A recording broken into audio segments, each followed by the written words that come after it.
For over 3 years now, the Ethiopian Tigray region has been facing a severe humanitarian crisis, with the Tigray Defense Forces and the Ethiopian National Defense Force as the main actors. Ethiopia has witnessed many conflicts over the years before the recent one in Tigray. They range from wars of independence, liberation wars, and colonial wars. Tigray is the northernmost part of Ethiopia, which shares borders with Eritrea. The total population of Tigray is estimated at about 7 million, but there's much uncertainty about this now due to massive killings which have been taking place there recently.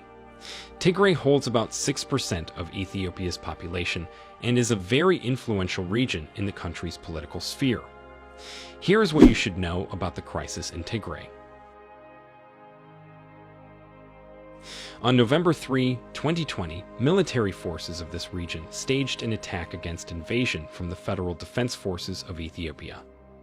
The Ethiopian National Defense Force counterattacked in Tigray after Prime Minister Abiy signed law enforcement operations. This conflict in Ethiopia is a tussle between pan-Ethiopians advocating for a more unitary state and ethno-nationalists fighting for a federal Ethiopia. At this point, the people of Tigray are seeking to gain their rights after a number of threats from the Ethiopian National Defense Force. Despite the heated crisis in Ethiopia, there are mixed feelings on many people's minds because the issue seems not to have a prompt solution yet. Several nations and influential organizations have tried giving assistance to either party, but matters still seem stagnant. The Tigray crisis is a full-scale humanitarian and protection crisis that is ongoing. There are over 2.6 million internally displaced people, and 1 out of every 3 children under the age of 5 is malnourished and likely to die of starvation. Lack of access to basic services and humanitarian aid deliveries are some of the top priorities in the Tigray region. In this video, you shall get to know the reasons why no one is talking about the Tigray crisis in Ethiopia. Evidence and facts to this are gotten from sources that you shall also be hearing about in the course of watching. Before we get started, please like the video to let us know it's important to you. Also, subscribe to our channel for more interesting videos. Why is no one talking about the Tigray crisis in Ethiopia? 1. The complexity of Ethiopian politics. In Ethiopia, there are about 5 parliamentary parties, 17 national parties, and 15 regional parties. Tension arose on March 2020 when Prime Minister Abiy Ahmed postponed the general election to August 2021 for fear of COVID-19 threats. The population of Tigray renounced this postponement, terming it unconstitutional and unjust. As a result, military tensions grew between the Tigray People's Liberation Front and the Ethiopian National Defense Forces. The siege of the leading party in Ethiopia was invaded at this time. The other 2 Ethiopian ethnic groups besides Tigray, which are the Oromos and Amaras, had to join this fight because of old border conflicts they had in Tigray. This indicates that the crisis in Tigray is not just to be looked at in a political sense, but in an ethnic view as well. That's why it is difficult to get the most heated part of the crisis, hence little or no possible settlement talks. The conflict has killed thousands of people, many of whom allegedly died as a result of indiscriminate shelling of cities in Tigray by Ethiopian forces. Reuters reports say that more than 2.6 million people have been displaced as a result of this conflict, which is greatly threatening the humanitarian welfare of this part of Africa. 2. Seizure of internet connection in Tigray. Another factor that makes no one talk about the crisis in Tigray is because the Ethiopian government, for some time, seized internet connections from reaching the Tigray region. This was since November 4, 2021. Before the fighting could intensify, it was hard to easily know what was going on there because access to the internet there was impeded. Tigray is far from the only region that has been cut off from the rest of the world, according to reports from the nation's news media. Going to another report from the digital civil rights group called Access Now, Tigray is in one of the worst situations in the world as far as the internet is concerned. The internet, which is a tool for throttling democracy, has been locked there. For this reason, no one talks much about the crisis occurring there. Journalists on their part have always, since fighting erupted, struggled to get reliable information from this region. According to Reporters Without Borders, at least 6 of their reporters were arrested in the first week of the conflict. The issue of arrests is also another element that makes people not talk about the crisis in Tigray. There is fear of the unknown. 3. Communication about Tigray is slowed down as Google doesn't feature their Tigrinya native language. It will interest you to know that, in times of any crisis like the one in the Tigrayan region of Ethiopia, communication serves as a key tool for appropriate measures to be taken. The people of Tigray speak the Tigrinya language, which hasn't been fully developed on Google yet. As a result, talking about the crisis there has been a tense matter. Asmalesh Teka, the Tigrayan creator of Lesson, an online translation service for Tigrinya, says it is difficult to share Tigrayan stories because few people speak the language, but most notably, this region has been cut off from the rest of the world. News that comes out from Tigray is from media outlets of neighboring towns like Addis Ababa, which are pro-ruling party areas. Before one gets news about massacres, rape, and others from Tigray, it takes a very long time. For this reason, the crisis there is something no one wants to talk about. If you are already enjoying this video, then give it a like before we continue. 4. Tigrayans living out of Ethiopia do not talk about the crisis for fear of retaliation.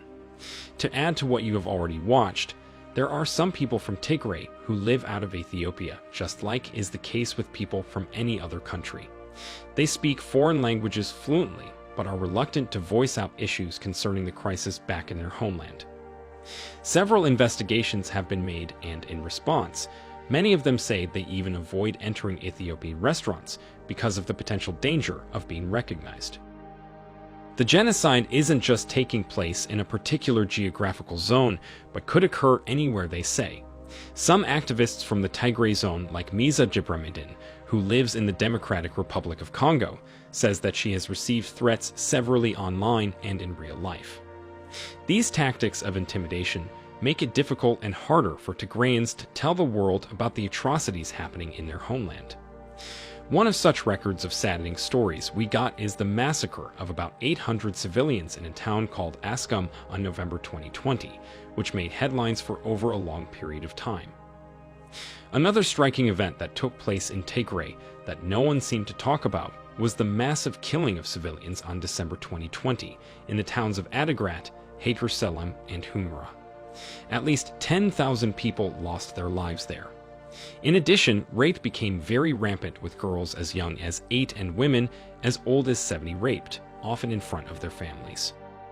Moreover, the conflict in Tigray is now showing dangerous signs of transforming into a more widespread ethnic conflict that could extend to other parts of Ethiopia. What repeatedly comes across from Tigrayans is the fear that their sufferings and misery mean nothing as they remain cut off from the world. If you are just joining this video, then you will learn that there is an ongoing crisis in Tigray, but nobody is talking about this. Reasons for this arise from political inclinations, seizure of internet connection, and also lots of inter-ethnic tussles in this part of Ethiopia. With the knowledge some organizations and countries have gotten about this crisis, peace enhancement processes and other forms of aid have been made to stop the war in Tigray, as you will be watching now. Let us now look at some peace enhancement processes. Before now, many peacekeeping bodies in the world have made peace negotiations for Tigray and all the parties involved in the war. On November 9, 2020, the African Union proposed a peacekeeping reform with Prime Minister Abiy, but he turned down the request. In times when secession topics are brought up, the power in the state even gets more irritated because Tigray is an integral part of Ethiopia. The United States ambassador to Ethiopia on March 2020 announced that he will support joint humanitarian activities by international partners and the Ethiopian government.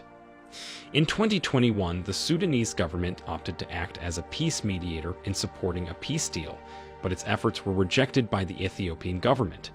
This, according to them, was because, in a border conflict between the two countries at Fashaga, Sudan will not act as a neutral entity. Why is no one still helping Tigray? The UN agencies on their part have estimated that about 100 trucks loaded with foodstuff and fuel need to be delivered in Tigray daily. Until now, all main routes there have been blocked as a result of the ongoing conflict. According to the chief of the World Health Organization, Tedros Adhanom Ghebreyesus, the Ethiopian government has been restricting the movement of fuel into Tigray for a long time, which has hindered the distribution of aid there. With no fuel, the supply of aid items is not very effective and at times considered insignificant or totally absent.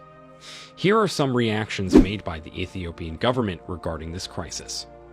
First of all, the government has rejected claims that Ethiopia is blocking aid from the people and organizations you are just watching. They are laying blame on the Tigray People's Liberation Force for being responsible for all loop downs. The government says that an aid supply unit from Semra, the capital of the Afar province, was blocked from entering the country on March 2022. Because their convoy never reached there, the Ethiopian government affirmed that the roads were blocked by elements of the Tigrayan army. The Tigray forces are refuting these accusations, hence making the story cumbersome and lacking truthworthiness. As a result, no one is talking about the crisis in Tigray. That is how we saw it in the video. Why no one is talking of the Tigray crisis in Ethiopia. Hope you got every detail you expected to hear from this video. It is worth noting that despite the crisis Ethiopia is facing in this area, Tigray remains one of the bedrocks of its history and origin. The Tigray crisis is not just caused mainly by political inclinations. The causes of this struggle are traced from old ethnic and intertribal conflicts that you must have heard as the video unfolded.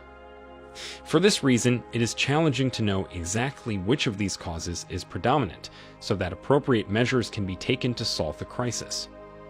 No one is talking about the crisis in Ethiopia because, despite numerous peace enhancement processes, a quick positive outcome seems not to come forth. Many people still think that Prime Minister Abiy and the government presently in power are in a better place to work for the fate of their people, many of who have lost their lives, and some molested and displaced around the country. We will take a leave of you now so that you can digest the things you have gasped. If there are things to add or propose as concerns in this video, please feel free to leave them as comments, and we will better up next time. One more, if the video caught your attention in an amazing manner, please hit the like button to make us informed. Subscribe to the New Tourist channel and recommend it to your loved ones. More interesting videos will be uploaded here in the days ahead. Thanks for watching and see you in the next video.